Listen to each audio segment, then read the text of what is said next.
If you go to a grocery store today, you are being lied to. The government and economists love to brag that food is cheaper today than it was in 1950. They will tell you that your grandfather spent 30% of his income on food, while you only spend 10%. They call this progress. But there is a catch.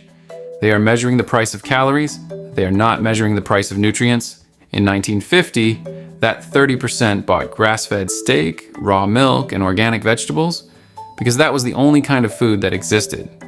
Today, if you want to eat that same quality of food, it is considered a luxury good that costs 3 times as much. The truth is, we didn't make food cheaper. We just invented a new category of edible industrial products, filled it with corn syrup and soy, and tricked you into thinking it was dinner. In this deep dive, we're going to track the financial history of the grocery store. We will see how we went from the self-reliant 1940s to the industrial takeover of the 1970s and reveal the specific hustles you need to use in 2026 to stop eating slop and start eating like a king without going broke. Let's start in the 1940s, the era of rationing. During World War II, you couldn't just buy whatever you wanted.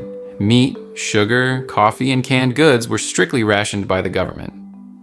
Money didn't matter if you didn't have the points to buy the goods. So, how did families survive?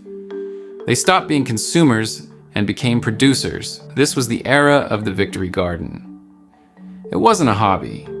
It was an economic survival strategy. 20 million Americans planted gardens in backyards, baseball fields, and city rooftops. By 1944, these home gardens were producing 40% of all the fresh vegetables consumed in the United States. The financial hustle. This was the ultimate inflation hedge. A packet of seeds cost 10 cents.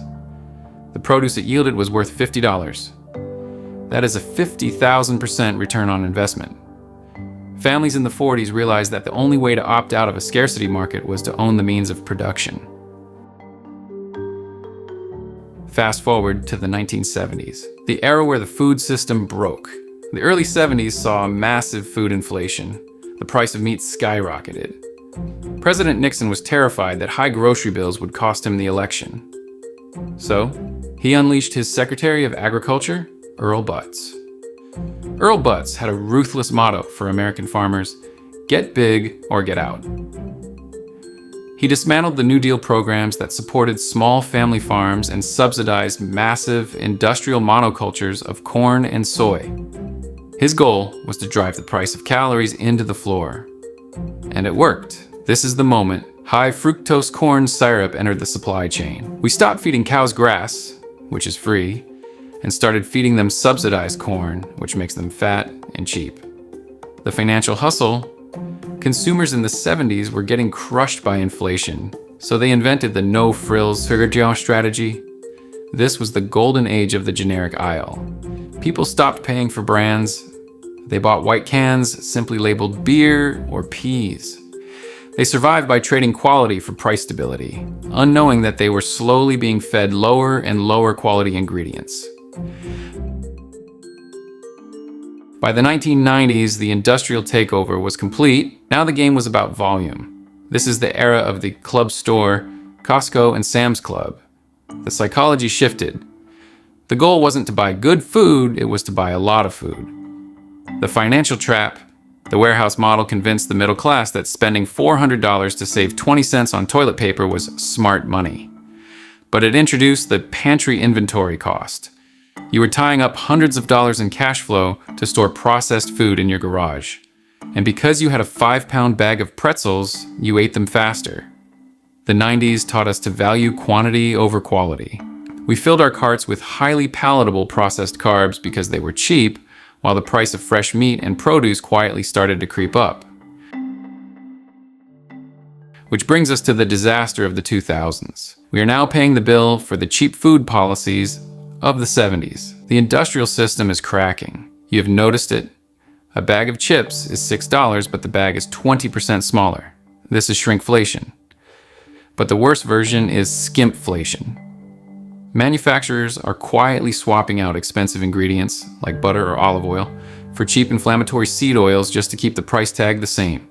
And if you want real food, steak, eggs, butter, You have to pay the organic tax. You're paying a 200% premium just to get food that hasn't been tampered with. So, how do you opt out? You have to combine the 1940s mindset with 2026 tech. The modern grocery store is a middleman. The trucking companies are middlemen. The meat packers are middlemen. Together, they take 80% of the profit. To win in 2026, you don't need coupons. You need supply chain arbitrage. You need to bypass the entire industrial system. Here's the 3-step battle plan. The single best investment you can make in 2026 is not a stock. It is a 7 cubic foot chest freezer. It costs $200 at Home Depot, and it is your personal bank vault against inflation. Once you have the freezer, you execute the cow pool. You find 3 friends or neighbors, and you pool your capital to buy a whole cow directly from a local rancher. The math. You might pay $1,200 up front. This hurts. It feels expensive. But you're locking in a price of roughly $6 per pound for everything. You're getting ribeyes, T-bones, and roasts. Cuts that cost $25 a pound at Whole Foods for the price of Walmart ground beef. You are securing a year's supply of protein at a fixed price, completely immune to the inflation spikes happening at the grocery store. In the winter, berries cost $8 a pint because they are flown in from Chile. In the summer, they cost $2 a pint because they are grown down the road. The old way was canning, which takes hours and heat. The 2026 way is vacuum sealing and freeze drying. When eggs drop in price during the summer, you buy in bulk and glass them, a preservation technique using lime water, or freeze them. When meat goes on sale, you seal it. You treat your food supply like a commodities trader. You buy low, hold, and consume when the market price is high. We saw egg prices hit $8 a dozen recently.